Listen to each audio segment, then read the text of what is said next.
Hey guys, and welcome back to this month's episode of Watch Out. I'm your host, Pizzulo, and this month we're going to do a little watch review on an older model that I just got in, but it's really cool. I've been wanting this model for quite some time, so I wanted to review it when I got it in, and it finally came in this past week.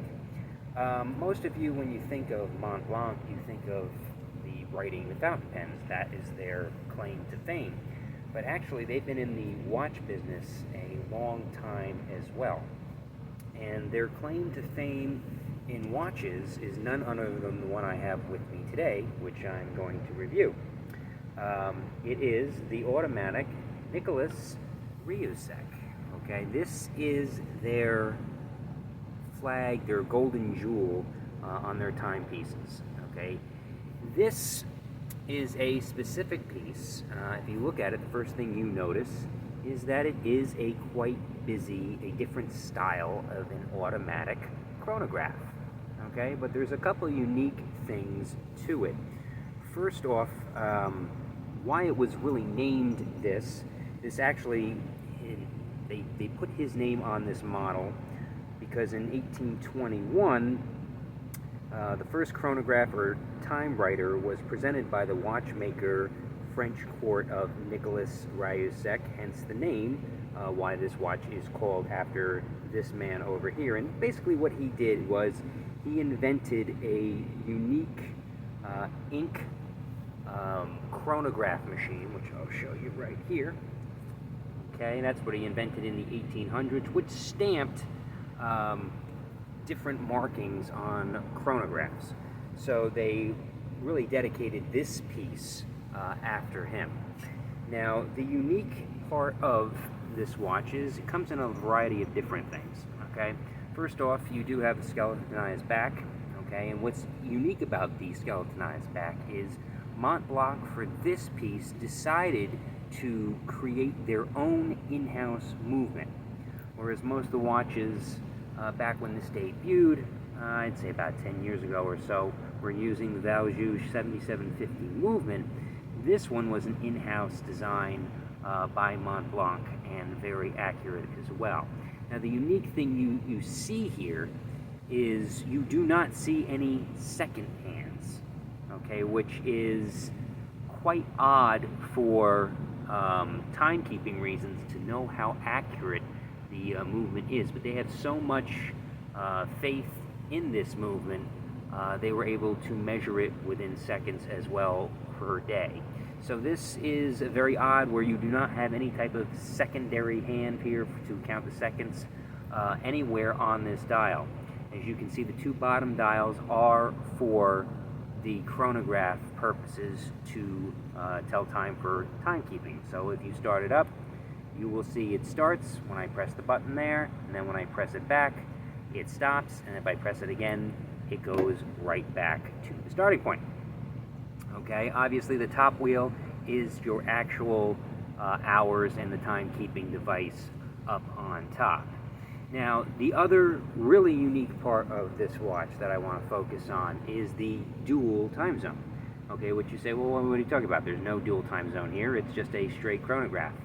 It is, but it isn't. Okay, this is something that my JLC watch has as well. It's very unique and very expensive to do. I'm going to show you how this works right here. So what happens here, if you pull out the stem once, okay, what's going to happen is it's going to release what we call a secondary hand. Okay, so what you're looking at right here, you see the blue hand is a secret secondary hand.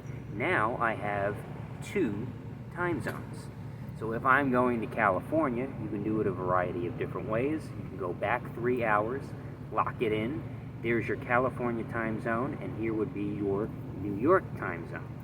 So it is a dual time zone, and they rotate as scheduled. When you come back from your trip, you want to go back into one time zone.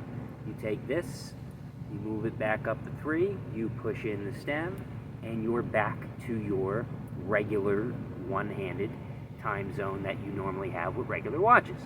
So that is a unique, very, very expensive feature that only a few brands really spend the time and the money to do, that the Nicolas Rieussec model of Montblanc really shines through.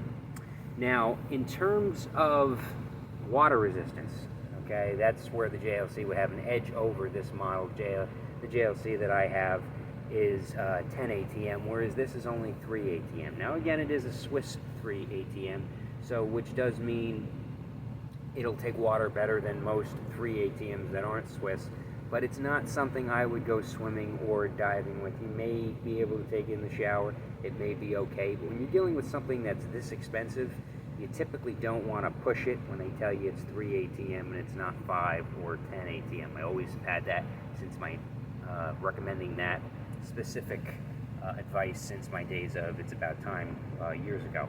So in terms of regulating the movement, it would be a very difficult thing to do since it's an in-house movement.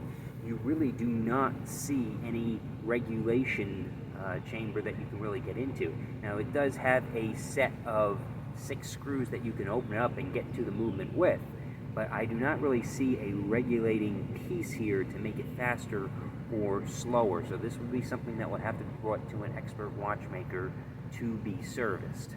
When you're dealing with a watch that debuts at an $11,000 or $12,000 price point, that's not that abnormal. They usually don't want novices going in to try to regulate the movements or play around with it. They want experts. So they've kind of eliminated that aspect of repair for a normal person who wants to slow down or speed up their watch. Okay, in terms of the size, okay, this is listed at a 43 millimeter, although it does play like a 40 or 41. As I put it on my watch, as I put it on my wrist, you can see this really plays as a 40 or 41 millimeter. It does wear smaller, whereas the lugs are quite big. The actual face, I would say, is more towards the 40-41 aspect. So if you are worried about how big it would be on your wrist, and I know I have a smaller type wrist than some men do, so I always worry about that. I don't like typically anything being over a 42, which is the standard size today, but I would not worry about that based on how it wears on the wrist. It does have a double interlocking clasp, which again, pretty standard for this caliber of watch. Okay, it does not have screw links. It does have the push links that you can regulate as well, again, make bigger or smaller. And in terms of course, it does have the date. Like I said, it's a chronograph with the date on it as well. Another thing that it doesn't have a ton of lume either. The only lume you're going to find on this piece is the hour and the minute markers up here, of course, on the top dial. They are pretty bright at night when I do test that out, but outside of that, none of the rest of this piece has any type of lume, so please do not expect that. But in terms of price-wise, okay, when you look at Montblanc watches, they're pretty much in the realm of most other high-end brands, such as Oris. You're talking about Omega. You're talking about, you know, those types of brands, Breitling. So you're mostly going to find most of the Montblanc watches anywhere between the $2,000 to $5,000 range. However, this one brand new, like I said, it is their crown jewel. They went up around 11,000 to 12,000 brand new. They do have a different, several different varieties of this piece. This also comes in all black. There is an anniversary edition, and there is a hand wind edition of this as well. So there's quite a few different versions of this watch that you have to look out for to make sure you get the one you want.